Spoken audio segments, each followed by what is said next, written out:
story for the record.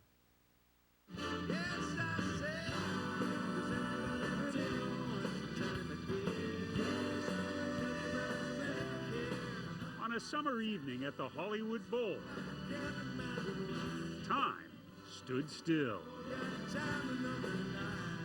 The band Chicago, now in their 50th year of performing, made music from decades ago seem like more than just blasts from the past.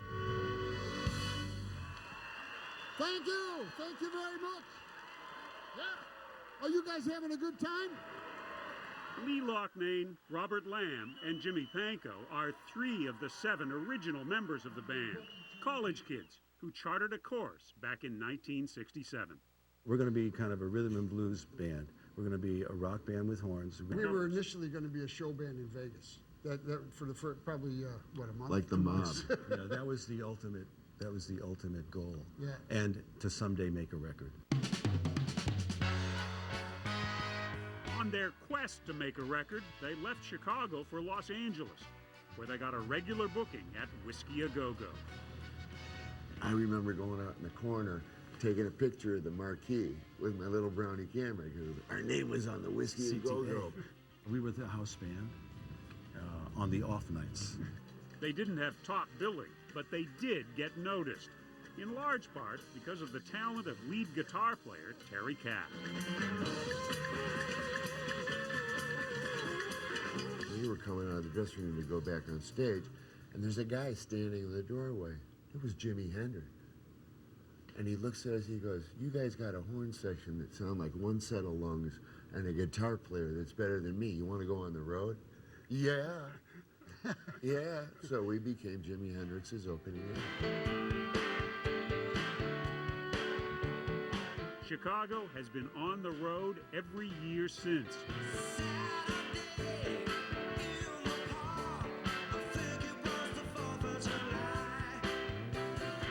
They've sold more than 100 million records, made 36 albums, and have more than 20 top 10 singles.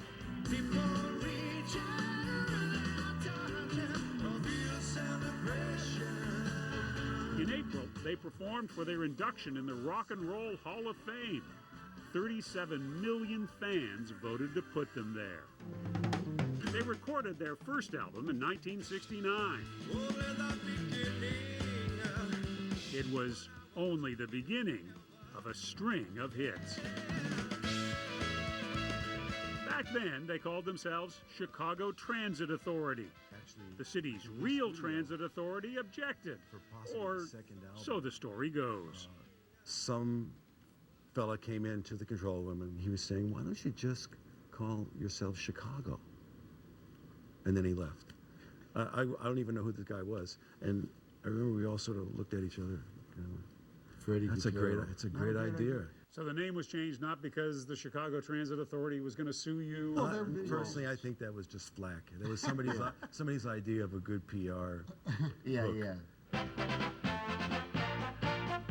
Along with the name change came the logo on their second album. From then on, Chicago, written this way, would never mean the city, would only mean the band. Your logo is arguably more famous than any of you are. Yeah, we've been hiding behind that logo for 50 years. I'm so happy. With that second album, they started to get radio play. The DJ comes on and goes, "Here's a new song by a new group called Chicago that's destined for #1. That's us on the radio. We got a single." Make me smile. Their albums didn't have names, just numbers, the way classical composers numbered symphonies. Looking back, of course, it was a grand vision, because if it had been 1 or 2 albums, it would have been pointless.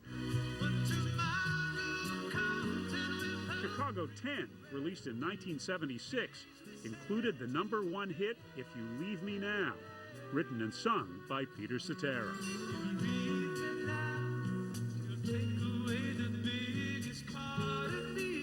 You know, we had the Midas touch, and we could do no wrong. We got spoiled. We got full of ourselves. like everybody does, you know, with stardom, quote unquote.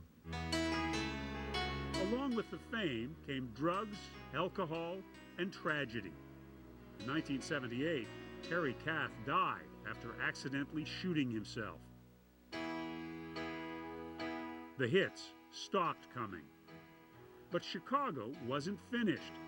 Everybody needs a little time away. They got a new producer, David Foster. He wanted less brass and more ballads sung by Peter Cetera. Hold me now. It's hard for me to say I'm sorry. Peter Cetera was never crazy about horns from the get-go.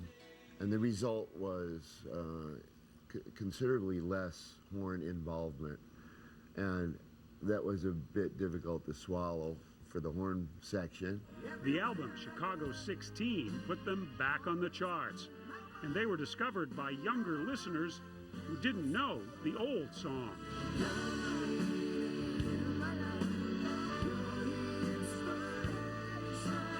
I think you've said that there's some people who are puzzled why your first album is Chicago 16. Yeah, right. Right. Exactly. Yeah. You've been discovered A anew. whole new generation. You know, the proof is in the pudding. The songs that came out of that collaboration were great. We still play them every night. The songs are the same, but members of the band have come and gone. In 1985, Peter Cetera left to pursue a solo career. It's like a family.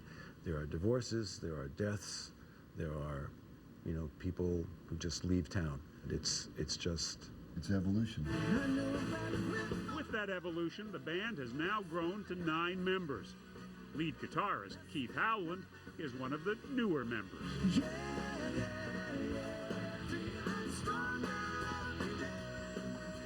One of the new guys, yeah. Only been with the band 21 plus years, 22 in January. And I had no clue that this gig could go this long. Because, you know, I was 30, they were 50. I thought, you know, these guys are getting up there. And of course, now I'm 51, going on 52, and no end in sight.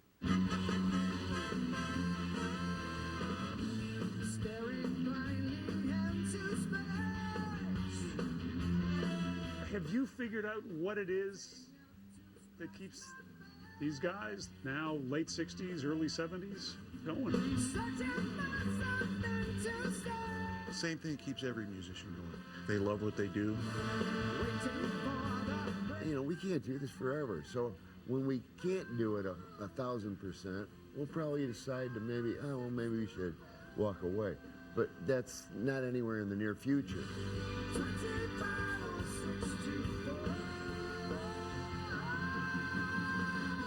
For now, Chicago is making no concessions to age.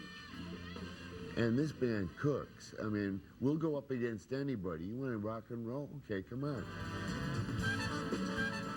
Show us what you got.